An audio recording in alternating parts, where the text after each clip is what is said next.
Hey guys, Foxdrop here with a video on the top 5 hard carry junglers for solo queue regardless of the current patch or meta. Basically, what champions give you the best potential of winning 1v9 today, tomorrow, 1 month from now, whenever. Before we get started, I just want to say thank you for checking this video out, and I hope you are having a good day wherever it is you're from. And if your day ain't going so hot, well, just hit me up on Twitter and we can have a little chat, brighten things up a little bit. This is a video being made in partnership with ProGuides, who, by the way, have released quite a nifty new service called Genius. What they've done is they've banded together a bunch of high elo players to be at your disposal. So if you ever have a question you want to ask a high elo player, you can do that 24 hours a day. Not bad, eh? So the first hard carry jungler is gonna be Nidalee. She's pretty strong in the current meta as well, although the more tanks there are, the harder it can be for her to operate. Nidalee is great at hard carrying because she spends so little time in her own jungle, being able to clear at ridiculously fast speeds. This means she can spend a whole bunch more time in the enemy's face, whether that's ganking or invading. On top of that, she ain't no slouch when she does that either, boasting one of the strongest 1v1s in the game and proper solid ganks, if you don't suck at skill shots. A Nidalee that knows what she's doing will always be an extreme terror to play against. She can be a little tricky to play though, so a lot of practice is needed to really get her down. If you're looking for high pressure, hard ganking, assassin style of carrying, Nidalee is for you. Next up, we have Master Yi. Now, unlike Nidalee, Yi is possibly one of the easiest champions in the game to play. Honestly, you could tie your wrists together, attach little pointers onto your elbows and use those to play Yi to his highest efficiency. In fairness, Master Yi does have a few nifty mechanics that separate the great Yis from the good Yis, such as meditate, auto attack, reset, and the alpha strike dodging, but his skill floor is extremely low. Meaning you could have never played Yi before in your life, pick him up for a game, and still be extremely effective on him. Yi is good at hard carrying because he farms up to the point where he can utterly demolish pretty much anyone in the game.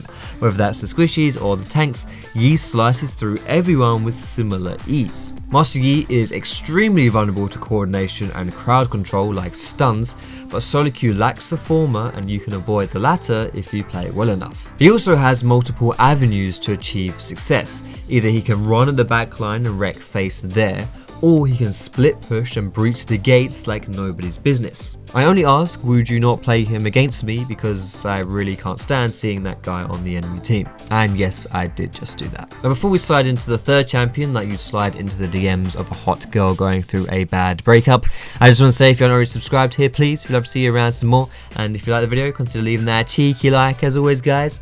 But anyway, next up, it's gonna be Udyr. Since the beginning of time, Udyr has been a proper solid jungle champion, and only recently did he become crazy strong and a flavor pick. I like to describe Udyr as a quality jack of all trades with no real glaring weaknesses. His ganks are good with his move speed, his stun, and his overall potent damage output.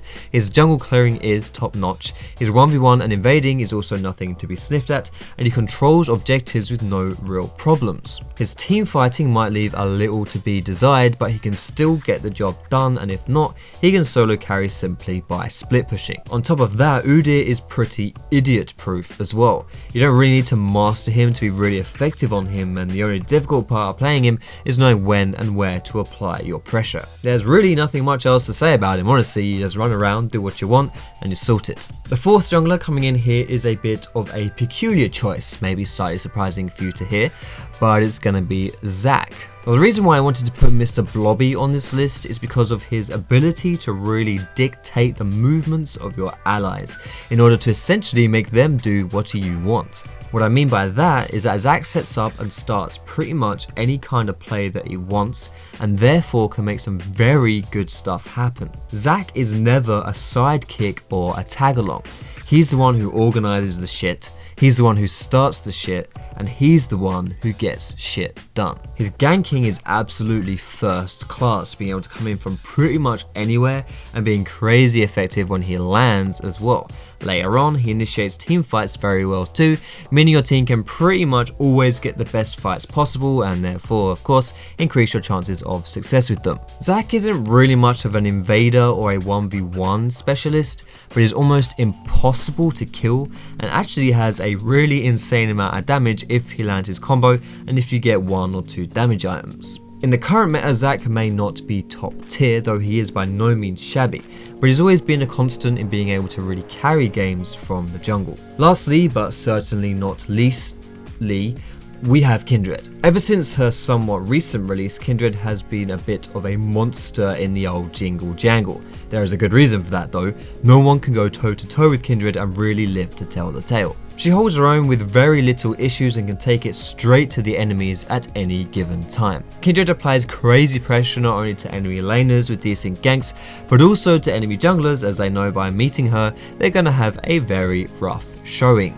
She also takes objectives pretty bloody fast as well, whether she's counter jungling or taking away Dragon or Baron. Not only this, but she's pretty safe while doing it too, because a bit like Nidalee, she can also hop around and run away if she needs to. While most champions have 2 ways of scaling in strength with items and levels, Kindred has 3.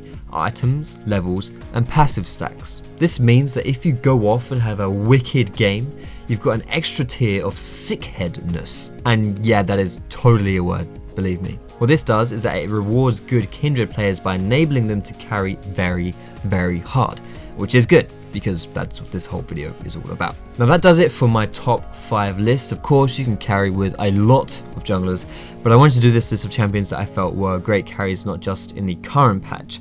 People like Graves, Gragas, Elise and all that malarkey are all very solid right now and top tier junglers, but I just don't feel they have the same hard carry elements as those that I listed here, especially when standing the test of time. I am kind of curious to hear what you would have put in your top 5 hard carry jungle list. If you have any thoughts about it, feel free to put them down below in the comments. If you have any questions about things like how to play some of these champions, for example, you can have a look on my channel, or again, just leave them in the comments down below and I'll try to get around to answering some of those. But apart from that, thank you so much for watching this video. If you liked it, feel free to give it a thumbs up.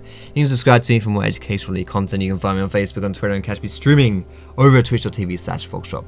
All of those links are down below in the description, guys, but most importantly, thank you so much for watching. Have a great day, and I will see you in my next video.